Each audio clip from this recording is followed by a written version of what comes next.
Hello and welcome back to the Checkpoint Reach podcast. I'm your host, Sukel, and today I'm joined by Sud for our little mini review of the PS5 event. Yeah.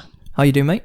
I'm very good, mate. Obviously, you had the live show last night. We did, yeah. Thanks to Troy for coming on. Unfortunately, I couldn't be there, but I was in the chat, I was in the chat trying You were there in spirit. Engagement up, so yeah, so. But yeah, we should say a big thanks to Troy for that, THC. Yeah, definitely. And definitely go and check out his channel if you want to see some more great content from him. I'll put the links in the description below for that.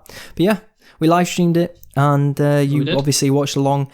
What were your thoughts then with the overall event? Well, actually, before we go overall, we got to talk about price first, haven't we? Yeah, let's talk about that first. Yeah, that's got to be the first one. Yeah, it's the price. I think I even said it in the chat just before it got announced. That's the price I thought it was going to be. That's what I predicted. $399 for the digital, $499 for the physical one, physical one, disc one, I guess. Obviously, UK prices, it's a little bit cheaper. $359 digital. $359 digital and $449. Yes. This one. Yeah. I think so. Yeah, I think that was it. That's always nice for it to be, a little bit fairer. A bit fairer. Fairer. Well, no, because technically the conversion. it should be like 20 or 30 quid even cheaper, but it's fine. It's a little bit cheaper, so. No, it's the price I thought. I think, that discless one especially undercuts the Series X by £100. It does. So, I mean, I know the PS5 is not quite as powerful as the Series X, but I still think that's a big deal. I think that's pretty good to get it to that mark.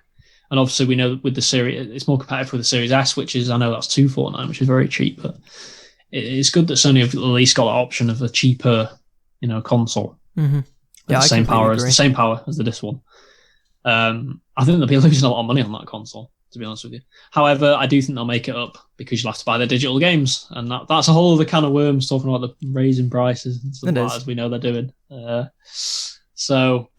think overall you're happy with the prices, yeah? Because obviously this is something we've discussed now for the past months leading up to this, and we finally got our prices for both sets of consoles, and I'm happy across the board.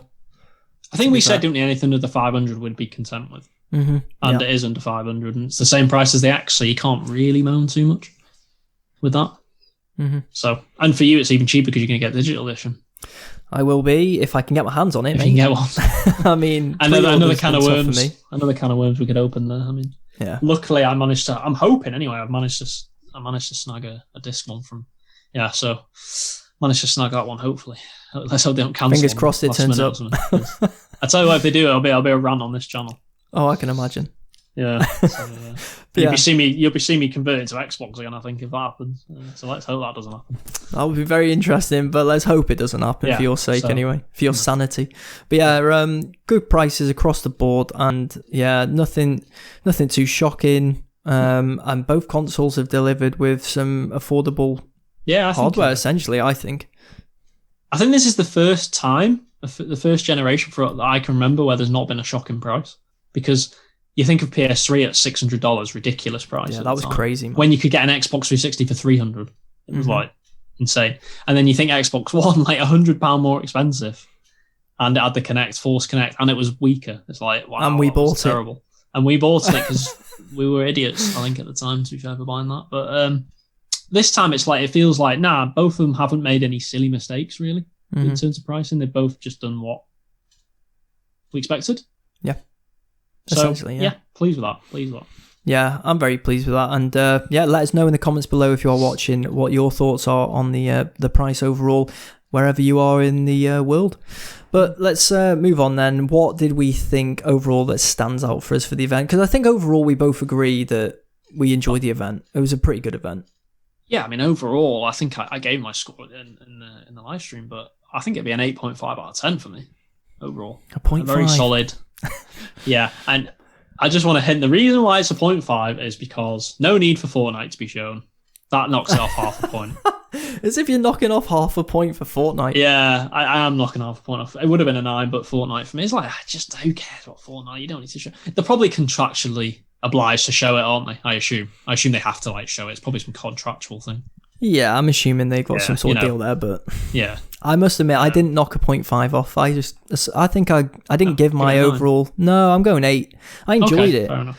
But yeah, I enjoyed it, so I think that's an 8. Yeah, I rate it quite highly because they actually showed us things I didn't expect. which I always rate. I rate shows higher when they do that, and I think I want to get into the first one that was completely unexpected for me. The best one. And that's Hogwarts. Oh, what was Legacy? Hogwarts Legacy. Legacy. Yeah. I'm completely shocked. And not only was I shocked by it being a thing, I mean, I knew it was probably going to be a thing eventually, but I didn't expect it this early. And I was surprised how good it actually looked. In my opinion, it looked really good.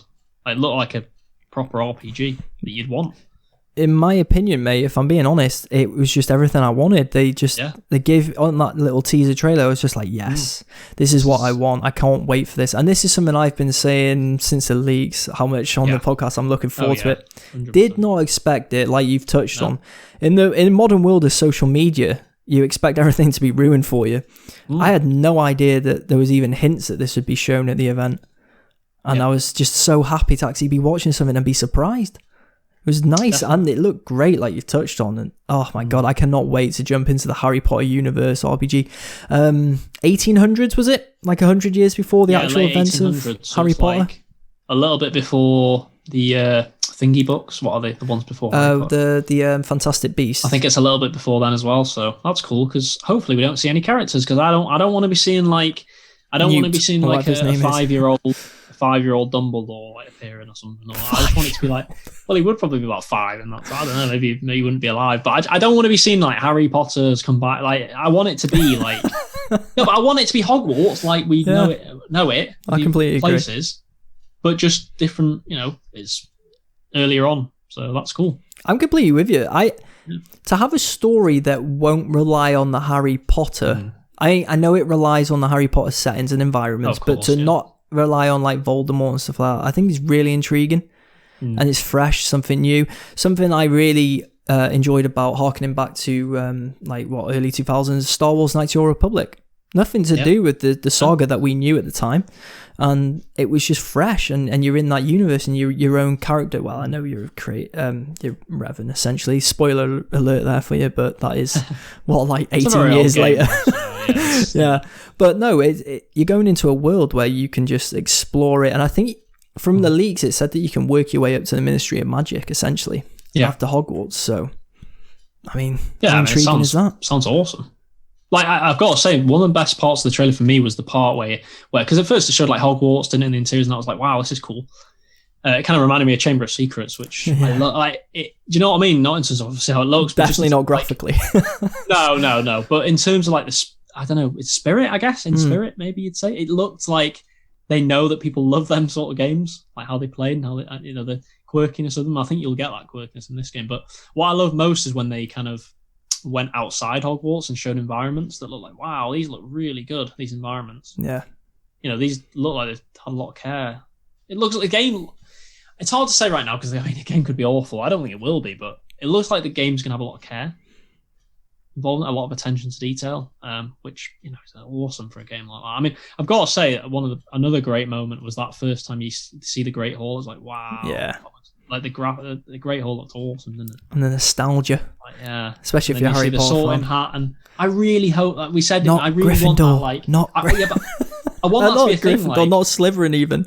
I'd love there to be a scenario where you're a new student and you can actually choose which house you want to be, or like you have to make choices. Maybe at the start of the game, the choices you make affect which house you're in. And like the Sorting Hat kind of goes, you've done this in the past. Oh, that's the house you're in. Like on Pottermore.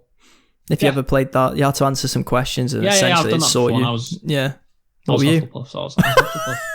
No, the thing is, right, I'm happy with that because... Worst one. No, yeah, but the thing is I'm happy with that because it actually made sense because like it's like the Animal House, isn't it? Well, true. The one that like does all the animals. So I was like, yeah, it makes sense. I'd be in that. I was a little bit disappointed with mine. What were you? Gryffindor. Yeah, that's kind of the boring. Were you hoping for like Ravenclaw? I wanted Ravenclaw, yeah. Isn't that where all the like geeky, intelligent ones go?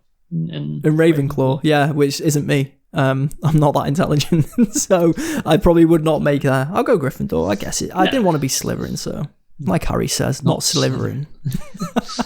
But what else stood out? Definitely look forward to that in 2021. So. Oh, 100%. What else stood out for you? Well, I think let's talk about Spider-Man because obviously that was a big one. We knew it was going to be at the event, of course, but to actually see gameplay, that first, I thought graphically it looked great. Oh, it looked amazing. Really impressive. And the first game looks impressive, so it's no surprise. I know there's been a bit of like since there's been all it's on PS4, but I don't think it matters. I think it'll look great on PS5 regardless. Personally, I agree. I mean, and I've got to say that the action looks amazing, didn't it? On the bridge, the fighting on the bridge and stuff. It's like wow, this looks like more like Spider-Man, which is I don't have a problem with. I mean, love the combat in Spider-Man. I love the combat, but it looks like it's evolved even more. It looks even slicker and even faster somehow, which is awesome. Yeah, I agree. Looks like there's Miles Morales is obviously clearly going to have his own moveset, which is awesome as well. And different gadgets and stuff, which I think is really cool. Which Miles he should Morales have. I just think he seems like he's going to be such an engaging character as well. Which is great, because, you worry sometimes like, oh, is it going to be the same without the proper Spider-Man, like Peter Parker Spider-Man? But it's like, no, I think it'll be great. Hey, for a lot of people, Miles Morales might be the proper Spider-Man these days, these days with comics. What was the is it Into the, what was it called? Yes, Spider-Verse or whatever. Spider-Verse, it's a really good film, people actually. love that, yeah. Yeah, it's a great Miles film. Morales, wasn't it? And I didn't have Peter Parker at all, did it? It does. It does have him, but he's not the main focus. No, it's Miles, but he is so, yeah. Essentially there's a side character helping him along. So, it sets up things perfectly for 2 as well, doesn't it, I assume? I think what's going to happen, a little bit of a tangent, but I think what's going to happen in 2 now is, I'm not sure it is going to be a co-op game. What I think it'll be is you play some missions as Peter and some as Miles. Yeah. That's how I think they'll probably do it. And I think they're going to kill Peter off. Oh, I hope not. I've got to be honest, as much as I like Miles Morales, I wouldn't like that, personally. Although it would be a shocking thing to happen, I guess. It'd be like an interesting... Would be interesting. I mean, this one as well takes place, a year after the events of Spider-Man 1? Yeah. So, isn't it supposed to, like, wasn't there some rumour like, oh, Peter Parker's on like holiday or something? Like, I swear that was what they said. Like, he was supposed to be on holiday. I said on the live stream maybe he's on holiday, but I have no idea. I've got nothing to back that up. Maybe, I don't know if I misheard. Maybe they said something where Peter was, but I don't remember hearing it. He deserves a vacation after all he did in the first one. Yeah, all his hard work, yeah. Yeah, I've saved New York countless times, so... Him and MJ. Yeah, nice little holiday away. The break they need. Nice little break. But no, I've got no doubts. And the game's, coming out of launch, so that'll be something great to play on your PS5 or 4. 100%. I can't wait for that. Like you said, like you touched on, look fantastic. I like Miles Morales as a character, so again, hopefully they'll develop him even more and it will be even more likable. So perfect mix there. Anything else then that stood out for you? Well, there's probably 2 games that I want to talk about that aren't your sort of games. However, I do think they stood out. I think, first of all, Demon's Souls for me looked great. Like, just visually, it looked very impressive. The way it played and stuff like that. I know it's not a game for everyone. The Souls series is one of them, like 50. Some people really love it and some people don't like it at all. So it's like, some people are going to be like, whatever, tune out when that comes on. But I just think, like, objectively, I think the game looks great. I think it was probably, I don't know if you agree, probably graphically, maybe the best looking game, maybe Demon's Souls, possibly. I don't know. Spider-Man looked great as well, to be fair. I thought Spider-Man, but also, maybe Spider-Man. As you just touched on, I'm one of those people kind of checked out. I'm not really interested in the franchise. No, but I think that's coming for launch as well, isn't it? Demon's Souls is another launch game, which is great. I think that's great, especially for someone like me that really wants to play it. So for me, having Spider-Man and like Demon's Souls, that's a great couple of games to have at launch. Great incentive to buy the PS5. Definitely. The other game I want to touch on is the first game that was shown, Final Fantasy 16, because I thought that did look interesting. Yeah. And I've actually seen a lot of people that aren't Final Fantasy fans saying like, "Oh, this is different. Maybe I'll have a look at this because it's maybe." I do think it's one of them. I think it'll be a bit of a red herring in terms of people thinking, "Oh, it's not going to be." I think it will be like Final Fantasy when you play it. I think it'll be very Japanesey in places, and that quirkiness Japanese. Some people don't like that, do they? But I do personally. But I know a lot of people don't. But it looks like it was like a proper fantasy setting again. It's gone back to like the old ones, like 1, 2, 3. They were quite fantasy orientated, weren't they? Yeah. Old world sort of thing rather than modern ones. So I think that's really interesting. It seems like the combat looks really slick and smooth. Graphically, I thought it looked pretty good as well. So I think definitely a one to. Well, I was one of those look out for. Again, the Final Fantasy franchise is not something I've really gotten into, and I was one of those when I was watching it. I was like, "This is really intriguing." I like that they've gone it had like a medieval style to it, and it was definitely something that piqued my intrigue. So it might be one of those that I might look to get, like a couple of years after release. maybe try it out on the cheap. Or something. Yeah, yeah, so, definitely, yeah. Which is more than I can say for the other Final Fantasies usually. For me. Yeah. Oh, also, well, obviously, pretty big news that it seems like it's exclusive for a time anyway to the console. Which Yeah, pretty big. I mean, Final Fantasy is a massive franchise, so it's again, it doesn't surprise me too much because like I think Square Enix and Sony have been a bit more pally recently, and also Final Fantasy traditionally is a PlayStation. I think when people think of Final Fantasy, they think of PlayStation, don't they? Let's be honest. I do, yeah.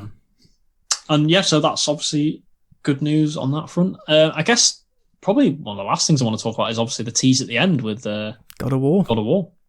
Yeah, Ragnarok.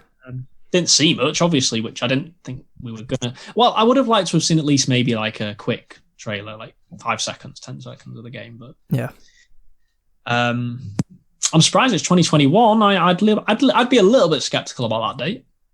You think it might get delayed? I don't know. It seems like one of them games, doesn't it, where they say 2021 and then 2021 passes and they're like, oh, actually, it's March 2022. I mean, I wouldn't be too surprised, no. I mean, I think Horizon's probably going to be before God of War, right? It seems like it to me. I'd suggest Horizon. Well, we've seen more from Horizon, that's for sure. Well, also, if you think about the PS4, Horizon was 2017 and God of War was 2018. So, I mean, I don't know about you. I think Horizon will come next year. By the way, just how crazy is that? You're telling me that on the PS5, we're going to get a Spider-Man game, even though it's not the full second one, I know. We're going to get a new Horizon game in 2021 and a new God of War game. In 2021, potentially. That's a strong start. And there's going to be other stuff as well. Like, 100%. There'll be stuff not even announced yet that'll come in late 2021 and stuff. So there's going to be big third-party games as well. So, yeah, I mean... Coming out the gate strong. Yeah, definitely. One other quick thing, I guess I probably should mention Resident Evil 8. There was a trailer, wasn't there, as well? That's obviously a big game. A lot of people like. Don't want to say too much on it because it was, I don't know, it's just, the trailer was fine, but it's just like we've seen that game before, so. But obviously another big game coming to both consoles next year. Yeah, definitely something you'll probably be playing, I'm assuming. Oh yeah, absolutely, yeah. I love Resident Evil, so. Yeah, you're a big fan. Definitely one for me. But yeah, I think that probably does our little mini review, doesn't it? We've talked about what we wanted to talk about, and we both enjoyed it. We both got to see the prices finally, which is something we wanted for ages now, as everyone else. So just glad to finally get that out there. All the chips are on the table now. They are. So they are. It's time to make. To make your decision. You haven't made one now, so yeah. And that's one thing we should ask. Actually, if you're watching, let us know in the comments below which side are you going to choose? Are you going to go to PlayStation, or are you going to go to Microsoft, or even both? Join me. I'm getting both. So, or maybe you're a PC gamer. Yeah, I don't know if I'd be the dark side on that or not, but yeah, join me with both if you want. Yeah, that'll be interesting to find out, obviously, what people are thinking there. And also let us know in the comments below your thoughts on the event itself. Did you enjoy it? Did you rate it higher than me and sort of rated it? Let us know below. But anyway, thanks for joining me, mate. Appreciate that. No worries, yeah. And if people are listening on YouTube, please like and subscribe. Also, you can follow us on social media on Instagram, Facebook and Twitter at ChetReachPod, and all links will be in the description below. But anyway, thanks for joining me again, pal, and have a good week. Worries. Bye, guys. See you guys.